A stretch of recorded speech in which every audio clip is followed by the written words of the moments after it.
എന്തുകൊണ്ട് സംഭവിച്ചു എന്ന് മന്ത്രിമാരടക്കം പറയണം. അതാണ് ഇവിടെ ഏറ്റവും ആവശ്യമായിട്ടുള്ളത്.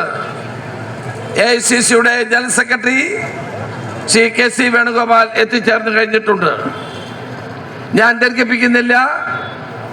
ഈ സ്വർണം കട്ടുകൊണ്ടുപോയ കള്ളന്മാരെ നിയമത്തിന് മുമ്പിൽ കൊണ്ടുവരണം.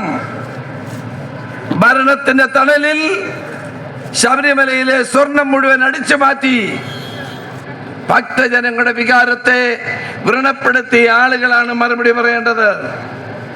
ഇപ്പൊ പുതിയ ഒരു ദേവസ്വം ബോർഡ് പ്രസിഡന്റിനെ വെച്ചിരിക്കുന്നു, ശ്രീ N. ജയകുമാർ. കെ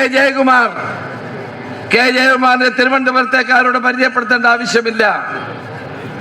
അദ്ദേഹം നല്ല മനുഷ്യരാണെന്നുള്ള കാര്യത്തിൽ നമുക്ക് ആർക്കും തർക്കവുമില്ല. അദ്ദേഹത്തെ ഇപ്പൊ വെച്ചത് എന്തിനാണ്? 10 വർഷം അദ്ദേഹത്തെ പോലെ ആളുകളെ വെച്ചില്ലല്ലോ. ഈ സ്വർണ്ണ കള്ളക്കടത്തും